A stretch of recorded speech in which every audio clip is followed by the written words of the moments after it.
La nouvelle Shelby GT350 n'est pas faite par Ford. Oui, c'est un Ford Mustang, mais elle n'est pas faite par Ford. Ford ont appliqué pour enregistrer des noms. Fait que, tu sais, des fois, ça, c'est un précurseur de futur modèle. Là, ils enregistrent le nom Dark Horse Boss.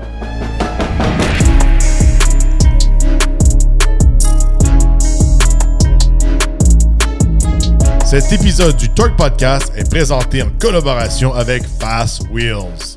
Aujourd'hui au Torque Podcast, est-ce que la fameuse Shelby GT350 est de retour?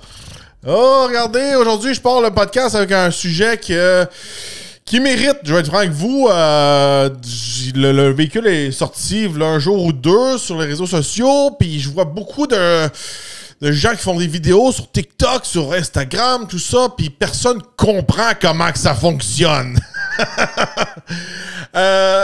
Si vous me suivez depuis longtemps, je m'excuse. Aujourd'hui, je vais mettre les choses au clair. Je vais me répéter peut-être. Peut-être que c'est moi qui ai passé trop de temps chez Ford. Peut-être que c'est moi qui est trop un enthousiaste de Mustang. Peut-être que c'est moi qui était fatigué de répondre à ce type de questions-là dans les salons de l'auto. Mais aujourd'hui, je mets les choses au clair. La nouvelle Shelby GT350 n'est pas faite par Ford. Oui, c'est un Ford Mustang, mais elle n'est pas faite par Ford. Bon, je mets les choses au clair.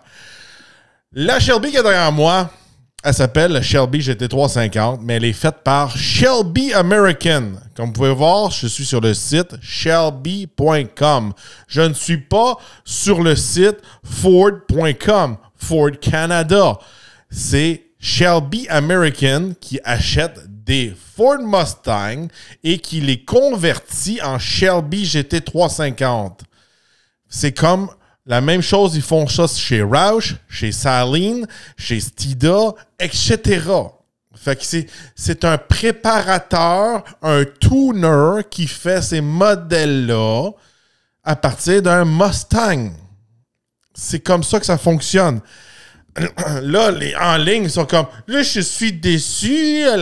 La Shelby GT350 n'a plus son V8 5.2 litres à flat plane crankshaft, le fameux moteur Voodoo. » C'est Shelby American qui font ça. Ils n'ont pas l'argent pour développer un moteur.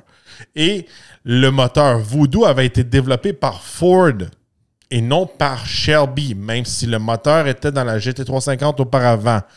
Là, vous me dites, « Oh, mais là, Gilles, là, c'est mélangeant, là, c'est quand même un Shelby, c'est quand même... » Là, qu'est-ce qui se passe? Ça fait longtemps que j'en parle.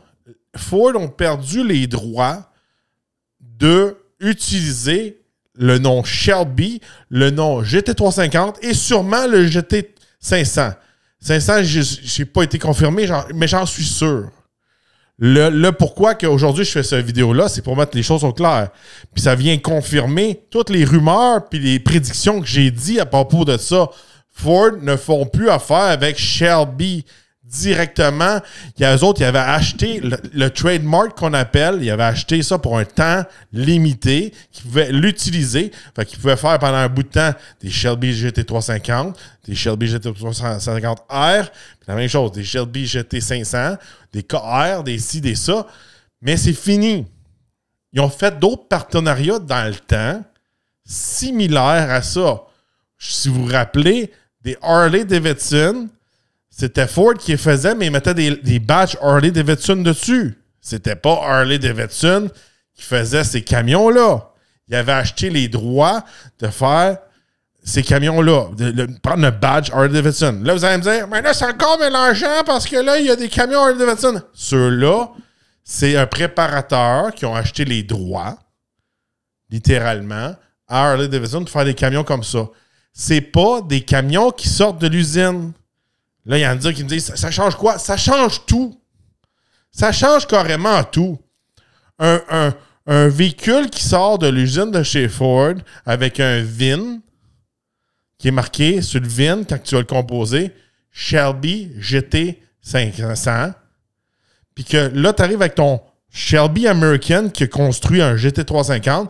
Quand tu rentres le VIN de ce véhicule-là qui est derrière moi, dans le système, ça va être un Mustang GT. C'est un Mustang GT qui a été modifié. Je ne dis pas que c'est pas bon. Je ne dis pas qu'ils font pas une bonne job. Mais c'est pas la même chose. OK? Faut réaliser ces choses-là. Quel véhicule a été fait par Ford? Mais là, vous allez me dire encore, oui, mais là, moi, mon dealer, il en vend des Shelby. Oui, ils peuvent avoir un badge, on peut dire une licence Shelby. Mais si ça serait vraiment un produit Ford, il serait disponible dans tous les concessionnaires.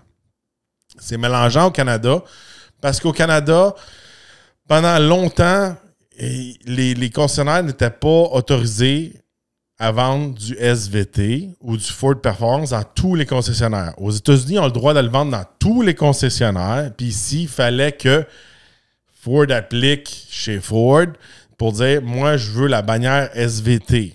C'était la même chose qu'avoir une bannière Lincoln. Encore là, je sais que ça peut être mélangeable pour certaines personnes, mais c'est pas la même chose. Avoir une bannière Lincoln puis avoir une bannière Shelby, ça, la bannière Shelby, c'est n'importe quel dealer peut appliquer pour avoir ça. Puis, si le dealer dans votre coin a un Shelby, puis l'autre dealer pas loin, lui, il dit, ben moi, je vais avoir une bannière Saleen ou une bannière Roush, une bannière Stida, peu importe. C'est des préparateurs de véhicules qui font des packaging, qui sont capables de faire un beau véhicule comme la GT350. Mais elle n'est pas plus différente que les Super Snake et les ça que je vous ai montré auparavant. Ça porte beaucoup à confusion. J'essaie de mettre ça au clair. Puis il y a beaucoup de gens qui ne comprenaient pas ça. Puis j'ai vu des TikTokers auto, des gars qui connaissent ça puis qui ne comprennent pas ça. Ça me fait exploser la tête. Puis là, ils sont comme, moi, je suis un enthousiaste automobile. Je suis un enthousiaste de Ford. Je peux pas croire qu'ils n'ont pas mis le V8 5.2 litres. Ils n'ont pas le budget pour ça. C'est pas une multinationale comme Ford. C'est Shelby à Las Vegas qui font ça. C'est quoi? J'espère que ça met les choses au clair. Je pense que, regardez, qu'est-ce qui contribue un peu à la confusion, c'est que des fois, la façon que ça a été annoncé, puis la façon que c'est comme propagé, mais on dirait que Shelby, ça ne les dérange pas, que ça passe un petit peu sur le doigt à Ford. Mais moi, je vois que c'est ça qui s'est passé. Là, ils n'ont plus le droit, Ford n'ont plus le droit d'utiliser GT350. Même s'ils veulent faire un nouveau modèle, ils n'ont plus le droit. Fait qu'ils l'ont pas acheté. Fait qu'ils veulent se séparer. En gros, ils se séparent, là. C'est ça qui se passe. Puis quand j'ai dit que le logo Shelby a changé, puis c'est plus le même Cobra qu'on avait auparavant, j'ai dit, là, ça, c'est un précurseur, ça veut dire qu'il se passe quelque chose. Puis que là, il n'y avait plus de GT350, il n'y avait plus de GT500, il y a une nouvelle GTD qui est rendue la top Mustang. J'ai tout vu les précurseurs de ce côté-là. Fait qu'eux autres, qu'est-ce qui est arrivé, c'est que là, c'est comme été expiré chez Ford. Là, Shelby, ils disent, bon, on reprend ça. Nous autres, c'est un de nos branding qui est fort, GT350, GT350R. Puis on l'applique pour faire un packaging qu'on peut vendre aux gens. Fait que là, si je voulais que je vous explique le GT350, regardez, ils n'ont pas réinventé la roue là, chez Shelby. Là. Ils font un beau packaging. Ils changent le devant, ils mettent des stripes, ils mettent des belles roues, ils mettent un aileron, ils mettent des trucs en dedans qui est marqué Shelby. Ils vont améliorer un peu un couple de trucs. Mais tu sais, en dessous du capot, le packaging qu'ils mettent, c'est un Whipple que vous pouvez acheter chez Ford au concessionnaire avec une garantie. Je suis sûr que la garantie qu'ils offrent chez Shelby, c'est la même garantie que si vous allez vous acheter un Ford GT, installer votre Supercharge dans votre concessionnaire sous la bannière Ford Performance. C'est le même package. Je suis sûr que c'est le même tune. C'est des compagnies qui sont là pour faire des packaging, pour faire de l'argent. Peut-être qu'ils ont un autre tune, je ne suis pas sûr, mais les chiffres sont identiques. De nos jours, c'est dur de développer des 800 HP puis être capable de passer les émissions dans tous les états puis respecter toutes les règles, tout ça. Fait que quand une compagnie comme Ford Performance, qui était Ford Racing auparavant, investit de l'argent pour développer un kit de Supercharge avec Whipple, puis une programmation pour passer les émissions, tout ça, puis essayer de créer une garantie pour pas que le moteur pète, ben c'est ça qu'eux autres utilisent chez Shelby. Je vous garantis que c'est ça. Fait que un beau véhicule, ben tu sais, il n'est pas plus différent qu'un peu de la Super Snake qu'il y avait. Le véhicule part à 109 000, 995 US avec le packaging de 810 HP. Vous pouvez avoir le packaging sans le supercharge, mais là, vous avez tombé avec le moteur normal d'un Mustang GT. Fait qu'il faut pas déraper dans tout ça. Puis, tu sais, c'est des modèles qu'on va voir rarement. Peut-être que vous avez la chance peut-être d'en voir plus souvent ici au Québec parce que le Ford Olivier a la licence Shelby. Puis avec Shelby Canada, c'est eux autres qui amènent des Shelby au salon de l'auto. Mais le bout de Shelby, il n'y a pas rapport avec Ford. Comprenez-vous un peu? J'espère que vous comprenez aujourd'hui, là. Je vais mettre ça au clair, là. Fait que, un beau packaging, je ne rentrerai pas dans tous les détails. C'est vraiment à regarder. C'est tout ce qu'on peut retrouver auparavant. Regardez, stock, sans le supercharge, c'est 480 chevaux. Avec le supercharge, 810 chevaux. Allez voir mon épisode que je parle des supercharge pour le F-150 avec le 5 litres Coyote ou le Mustang avec le Coyote. Puis vous allez voir, ça va être toutes les mêmes stats que je vous ai donné pour la programmation puis le kit de supercharge. C'est un modèle qui a vraiment beaucoup de potentiel. Ils vont faire limiter, ils vont faire une plaque, ces choses-là. Mais il ne faut pas oublier que c'est un modèle Shelby. Comment je pourrais dire? Côté revente puis collection, c'est touché parce que, comment je pourrais vous dire? À long terme, ça ne va pas peut-être garder sa valeur autant. Mais celui-là, à cause que on a l'héritage Shelby, il risque de garder plus son prix qu'un Saleen ou un Roush ou un Steeda parce qu'il y a plus d'héritage de ce côté-là. Le brand est plus fort que ces autres modèles-là. Fait que ça, c'est sûr qu'il va garder un petit peu plus son prix de ce côté-là. Puis c'est des modèles qui sont un petit peu plus rares. Puis ça reste que ce que les gens sont capables d'acheter. Mais tu sais, comment je pourrais vous dire, dans le futur, ben, moi, je pourrais vous dire que un Shelby GT350R avec les mags en carbone, tout ça, avec le Voodoo, mettons un 2016, qui n'a pas de millage dans le futur, ben, il va valoir plus cher qu'un Shelby fait par Shelby American qui est modifié de ce côté-là. Mais ça, c'est mon avis à moi. Peut-être que je me trompe, mais je suis pas mal sûr de ce que je dis. Pourquoi ils ne peuvent pas remettre le Voodoo? Ils n'ont pas accès à ces moteurs-là. Ils peuvent pas. Si Ford arrête de faire le moteur, Shelby American ne peuvent pas utiliser ça. Ils n'ont pas le contrôle sur la production, les suppliers, les usines de Ford. En gros, eux autres, ils disent à Ford, moi, je t'achète 500 Mustang. Es-tu capable de me faire un prix au COS? Puis après ça, ils les emmènent au garage, puis là, ils les modifient. Puis Ford, eux autres, c'est comme, j'ai vendu 500 Mustang, c'est fait, c'est fini.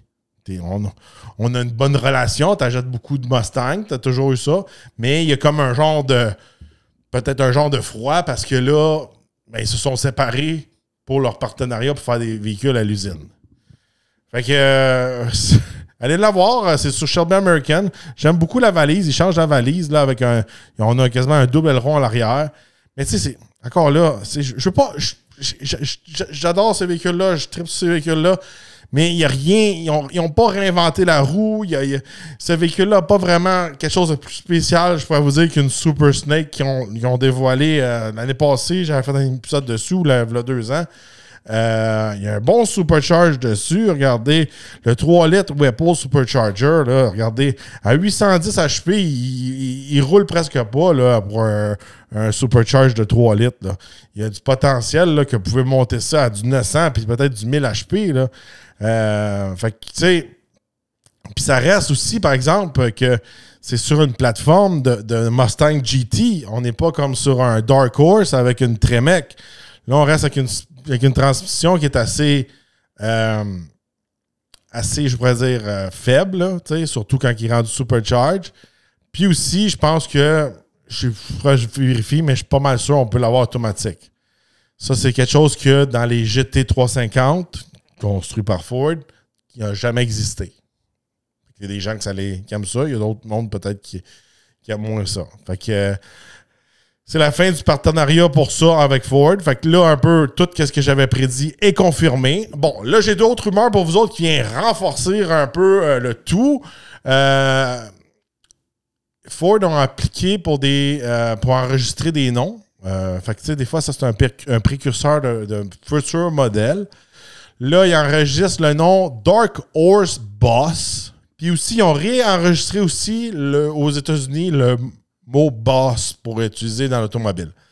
Bon, c'est quoi? Ça va être quoi une Dark Horse Boss ou juste une Boss?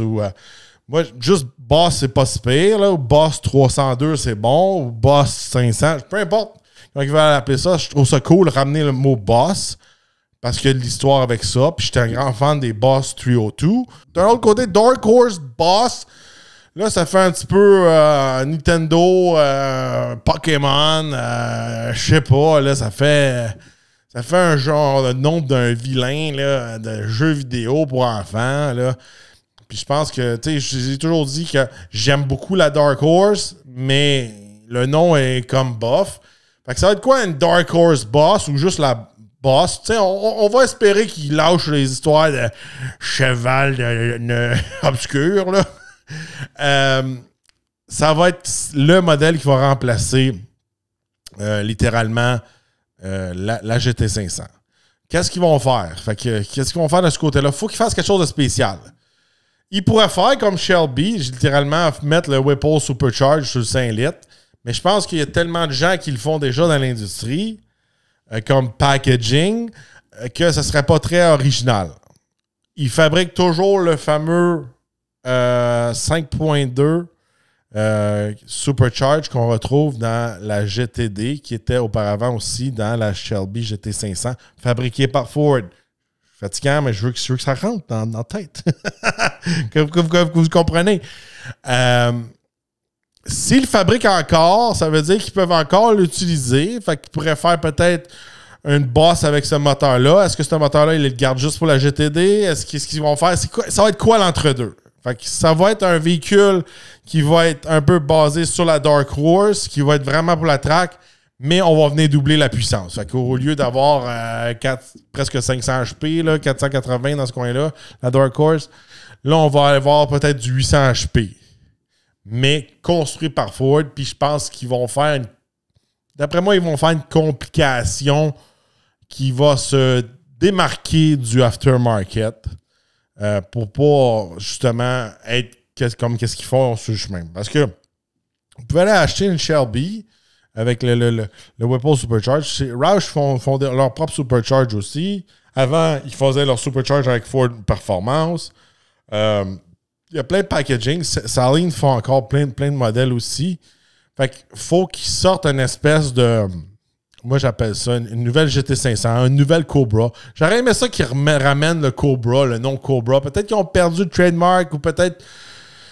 tu sais, ça prend un nom pour une Mustang Supercharge qui serait venu égaler les Hellcat puis les ZL1, même s'ils n'existent plus. Mais tu sais, c'est ça qui manque. Fait que il manque la fameuse Mustang entre la Dark Horse et la GTD qui vient être dans le gap. Fait que, mettons, Dark Horse, on est dans presque 90 000 ce serait la Mustang à 120 000, 130 000. Et je vous rappelle que la GTD, c'est du 300 400 000. C'est extrêmement limité. Mais j'ai hâte de voir ça. Moi, j'aimerais qu'ils ramènent l'héritage. Pas qu'ils fassent de quelque chose de funky. Là, le Dark Horse plus la revanche du boss. Là, whatever. Là. Il va falloir qu'il garde une coupe de vieux bonhommes dans l'équipe de chez Mustang, là, puis qu'il arrête de demander à l'équipe Pokémon de sortir des noms pour la Mustang. Là. Puis, by the way, là, je veux pas insulter les jeunes, là, mais des fois, ils font comme « Faut penser à la nouvelle génération, faut penser à les jeunes. » Non, c'est des bonhommes qui achètent ça, ces autos-là. La Mustang a pas... Ça a été une de ses pires années là, en 2024, là, puis c'est dommage, en plus, ça n'a plus de compétition. Il faut que tu ailles chercher encore sur la nostalgie, puis l'héritage, puis ces choses-là, pour que les personnes plus âgées puissent un peu replonger dans leur jeunesse. Puis moi, je pense, regardez, que là, le temps des espèces de bullets puis des affaires de même, ces personnes-là sont rendues trop vieilles à cette heure. Ça marchait quand ils ont sorti. À la fin, ça marchait moins parce que ces personnes-là, ça vient de plus âgées. Là, les personnes qui s'en viennent avec le plus d'argent, qui pourraient peut-être se permettre un deuxième véhicule, mais selon moi, c'est des gars entre 35 à 65, peut-être 40 à 50, peu importe. Moi, je ramènerais la Cobra. La Cobra était légendaire. La Cobra est sortie en 1999, là. Je pourrais dire, ceux qui sont... On va dire, regardez, là, on va dire 2003, là. 2003, c'est la top Cobra, là. Il y a eu des Cobra avant ça, mais c'était pas une supercharge. Une SVT Cobra en 2003, ça fait quasiment... Là, ça fait plus que 20 ans, là. Ben, ça ramènerait la nostalgie, puis ça vendrait, selon moi, avec les enthousiastes de Mustang, ces affaires-là. Parce que c'est plus comme avant. C'est rendu que c'est vraiment un super luxe, là, s'acheter un deuxième véhicule, un jouet, dans un peu le monde qu'on est financièrement présentement. Je trouve que ça ferait plus de sens. Fait que dites-moi dans les commentaires, avez-vous compris c'est quoi la différence entre un Shelby American et un Shelby fait par Ford? Dites-moi dans les commentaires, qu'est-ce que vous pensez ça va être la prochaine GT500 de chez Ford? Ça va-tu être une Dark Horse Boss, une Boss? Ou vous aimeriez un peu comme moi qui ramène quelque chose de plus nostalgique comme un Cobra? Dites-le moi dans les commentaires. Si vous aimez ma franchise, si vous aimez mon contenu, allez m'encourager dans la section VIP. Ça nous encourage ici au podcast. Ça nous aide à ne pas vous bombarder de publicité. Les liens sont dans la description. Autant pour YouTube que Spotify. Spotify aussi, si vous aimez mieux en version là, balado. Podcast. J'aime pas ça dire balado. C'est pour ça que je dis jamais balado. Vous pouvez l'avoir là aussi, puis ça nous encourage autant un que sur l'autre, puis vous êtes de plus en plus nombreux, c'est très, très, très apprécié, puis n'oubliez pas, vous avez tous les épisodes à l'avance, des fois 48 heures, 24 heures à l'avance, fait que c'est très apprécié de ce côté-là. Si vous êtes nouveau, n'oubliez pas de vous abonner, liker et de partager. On se revoit dans un prochain podcast.